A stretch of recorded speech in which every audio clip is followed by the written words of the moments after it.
Hello everyone, welcome back. I got in a little goodie here from CVLife today.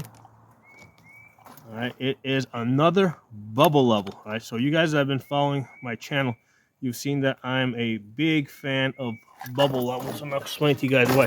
First, let me show you guys, in case you guys are ordering it. That's what you're looking for. Okay, so I have a whole bunch of them. I've done a number of reviews on bubble levels. The ones I had in the past, like the one I have on this rifle here, is from Monstrune. This one from CVLife is $2 cheaper. So I think this one was like $19, and I think this one is here is like $17. So I mean, prices fluctuate, but you know, the fact that it's $2 cheaper will kind of gives you an idea of how their pricing runs. So we've got an Allen key, which is nice because Monstrum did not give me an Allen key. And I've got like a whole collection of Allen keys from different things I bought. Now you might say, hey, what am I going to do with all these Allen keys? But here's the thing.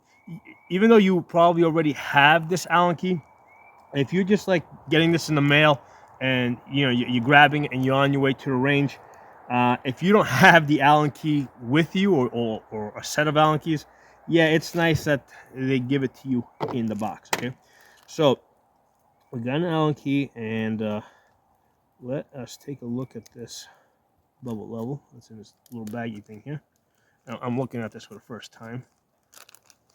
So this is the first one I have from CVLife, and this is what it looks like. And what I'm planning to do is I'm planning to put it on this rifle over here, which has a red dot with a magnifier behind it. So what I usually do with guns that have a red dot and a magnifier, usually I have to put it at the front of the rifle on the Picatinny reel. The reason is because with magnifiers there's an eye relief issue. So basically the rear of the magnifier needs to be a certain distance from your eye. And also, like, you know, I mean, basically these things have to, you know, red dot magnifier, this space is kind of taken up over here. I don't have much room for anything else back here. I mean, even if I put like backup sights, I usually end up putting them on the front rail over there. Like, you know, even though technically that's not correct, it works for me. So I'm planning to put it on this rifle here with at the front of the rail. And the reason why the having a bubble level is so important, okay, is okay when you're looking through your scope, right? This is your line of sight, which is straight to infinity, okay? So your scope is about 2 3/4 inches above your bore, right? So your bore is down here, line of sight's up here. So what we're doing is essentially we're pointing the rifle up in order to get a 0, right? So even though your barrel sits underneath your scope, we have to point it up in order to get that 0. And then what happens is they end up looking like this, right? So your line of sight is straight, and then the barrel's pointed up. Well, if I hold this to the camera, right, if I rotate this, right, if I'm rotating on the rifle, look how much that moves with just a little rotation, right? So if I'm rotating, so that's just with the cant. That's how much your cant. I mean, your cant. Like if you're, I mean, obviously you're not going to be completely flat to throw it off like a full 3 inches. But if you're just a little bit off, that'll throw it off 1 inch one way or the other at 100 yards. Okay, so for years, because I've been shooting at this location right here for about 15 years, and this is where I do most of my shooting. So I would zero my guns at this location, right, before I started using the bubble level, and I would get them hitting, you know, at let's say 50 yards, because I would use a 50-yard zero. I would get them hitting perfect, right? But then I would go to a different location, and I would see that, like, all of a sudden I've shifted to the right. Or then I go to a different location, I'd see I'd shift it to the left. And what I would always end up doing is I'd blame the wind. I'd blame the ammunition, right? The ammunition has a shift. So what was really happening is, like, when I'm leveling off the gun on the table here, right? Usually the scopes or the red dots, they have some type of line in there And what you're typically going to do is you're going to level off the gun to the surface of the earth, right? So that it's level, or it appears level to you. But the problem is that the bullet is not reacting to the surface of the earth. The bullet is being influenced by gravity. Okay, so it doesn't matter if you're shooting on the side of a mountain. Okay, the fact that you're shooting on the side of a mountain that's slanted like this, your bullet is not reacting to that slant. It's reacting to gravity. So what I found is that when I started installing bubble levels on all the rifles that I shoot at distance, and where accuracy like really matters, because let's say I'm doing precision shooting, I started noticing that no matter which location I was shooting at, I was, on the bullseye. Okay, and it took me a while to figure it out, but that's because of that cant, right? Because your line of sight is straight, right? And then your barrel is pointed slightly up, so your bullet is going to intersect your line of sight at some distance. But then what happens is, as you cant that rifle, you can see how that will easily move you. Because remember, you're not going to go all the way flat, but you're going to go just a little bit this way or a little bit that way. That will easily put you 1 inch to the left or 1 inch to the right at 100 yards. Okay, so that's why now, and these things are cheap and they're light, so there's really no reason not to have it on a rifle that you want to have consistent accuracy of. So now the reason why I pulled out this scope over here is I wanted to compare the two, and I'm actually very surprised. This CVLife one is a lot bigger. This is much bigger. And that matters because a lot of times with this scope over here, which is a 5-25, and it's got this is a 34 millimeter tube. And a lot of times when especially right now, I can look down and I can see it, but a lot of times I'm in a shady area or the sun's glaring, and a lot of times I find that it takes a little bit of effort to find that bubble level, especially if the sun's glaring in at the side over here, which it does at one of the locations that I shoot at. This larger bubble of I'm going to take these off, and now that I'm thinking about it, what I think I'm going to do is I'm going to switch them. I'm going to put the bigger one on this scope over here that has the 5-25 scope, and I'm going to put the smaller one from Monstrum on the other scope that just has the red dot. Okay, and like I said, it's completely unplanned. This one uses an Allen key. The one from Monstrum uses a star key. I gotta go get the star one. I'll be right back. Just hold on for a second. All right, I'm back. I got the star key. So the star key I'm gonna use from that Monstrum, which I'm taking off this gun because I like the CVLife one better. There you go. Now I had Loctite in this. So there we go. I just broke it. Took a little bit of effort to break that Loctite. So what I do with the Loctite is usually I'll apply it to the screw and let it dry. A lot of times I'll hit it with a hair dryer, right? And then I'll reapply it again. Basically anything that screws onto a gun, which is vibrating, you have to Loctite. So I can see right now, even though, I put so much Loctite, having applied it twice, that it's definitely sticking on here. So actually, let me put these two side by side here. So the CVLife on the right and the Monstrum on the left. The CVLife is way bigger and $2 cheaper. That's a much bigger glass.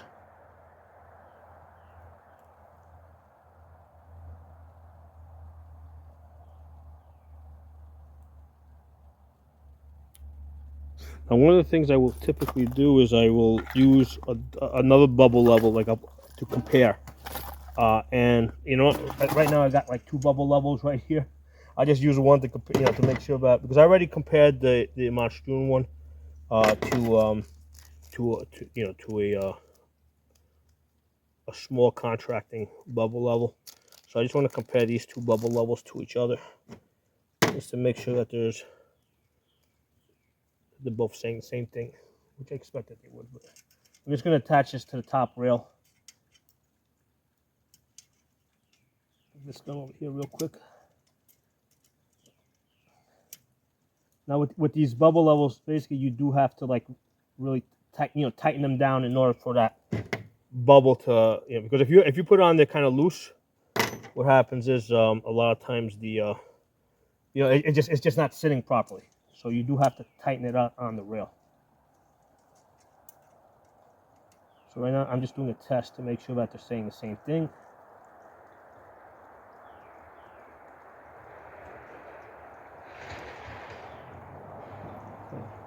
So right now they're not, because I tightened one and I didn't tighten the other. There it is. As soon as I tighten them, they're not the same. They're saying the same thing. Okay, so that's one of the things that you gotta do with these bubble levels. You gotta you gotta test them. You do have to test them against each other.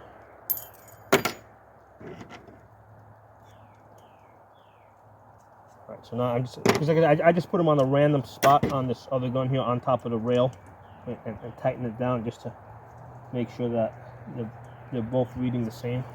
So now the next thing I'm gonna do is the CVLife one, which is the bigger one. I'm just gonna undo the screw a little bit here. Now, like I said, normally I like to, first of all, I like to do this indoors, so if I drop the screw, I don't lose it on the gravel here. So I'm holding this carefully over the table as I unscrew this. Okay, so we're gonna take some Loctite. We're gonna put it on the screw over here. Is it open? No, it wasn't open.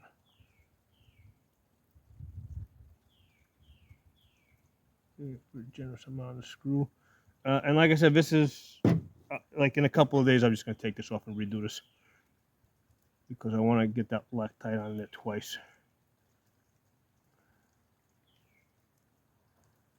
And I find if I don't do it twice, they always come loose. If I do it twice, I find that they stay on. Okay, so that's good. So we're taking the CVLife now, and we're putting it on this 5-25 scope, which I use for distance shooting, because it's got a much bigger, nicer bubble level.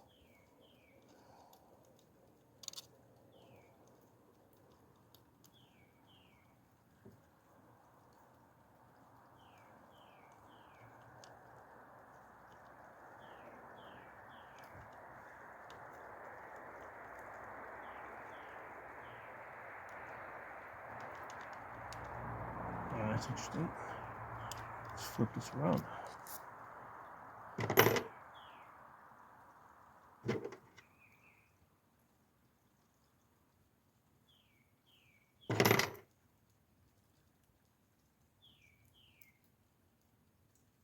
The other way.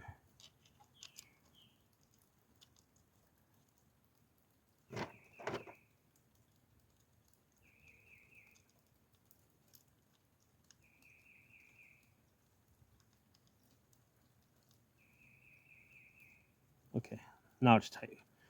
I think I tried it one way, it was too loose, and I flipped over the locking side to the other side, and now it's tighter. Okay, tighten it up.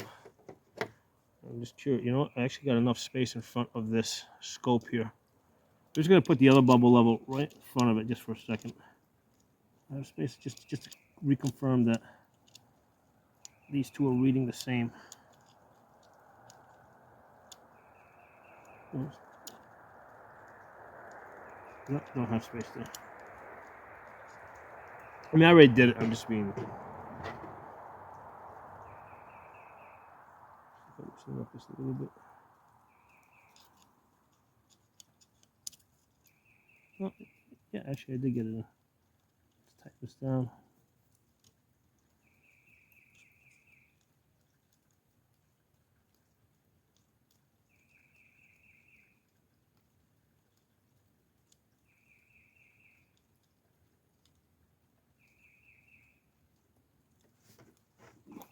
So,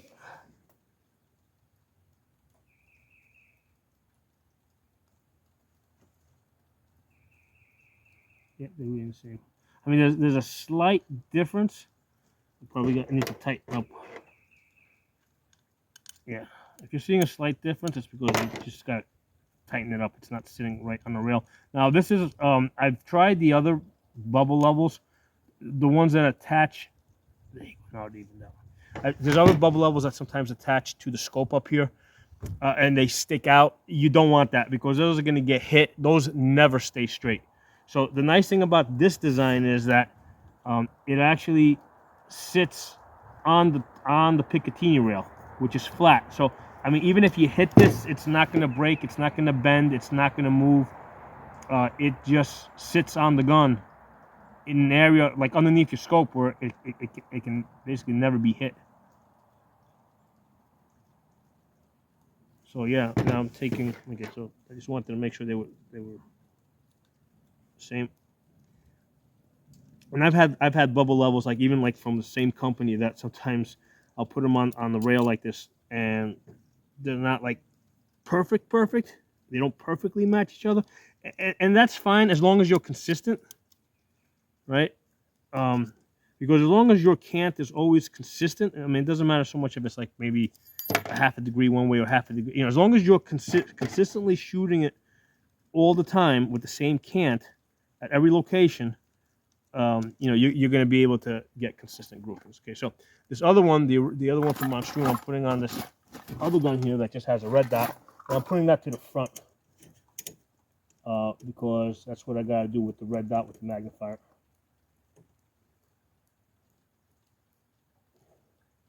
And that works out pretty good because when I look through the magnifier, a lot of times I can. I mean, first of all, with my left eye here, like here, I'm looking for the magnifier, and then if I wink my right eye, left eye can see the bubble level, and on some magnifiers, not this one right now, I can actually see the bubble level through the magnifier itself. Now, if I flip it over, when I'm looking through the red dot, yeah, I can definitely see the bubble level. I know exactly where I'm at. So I could be looking at my target at distance, and you know the bubble level is right there. Okay, so I can see in the red, you know, in the red dot. While looking at the red dot, I can see that my cant is perfect. Okay, so there it is, guys. That's the CVLife Bubble Level. If you're interested in shooting at distance with consistency, you have to have one on your rifle. I mean, it is like a must. It makes a difference. And like I said, it's that if your cant, again, this is your line of sight. This is the bullet rising as it comes out of your barrel, right? And if as you cant it, you can easily see, right? Line of sight straight, bullet rising out of your barrel. As I rotate it, you can see how it will move 1 inch right or left with the cant. All right, so I hope you guys enjoyed this video. Drop some comments below. Let me know what you think, and I'll include a link to this CVLife Bubble Level, which right now is like the cheapest I have found, and it is of a design that is virtually unbreakable unless you hit it with a hammer. Okay, because it's sitting on the Picatinny rail, like right underneath your scope, or you know, somewhere on the rail flat, right? Rather than like sticking out like an antenna on some other designs I have seen. So drop some comments below. Let me know what you guys think, and I'll talk to you all soon.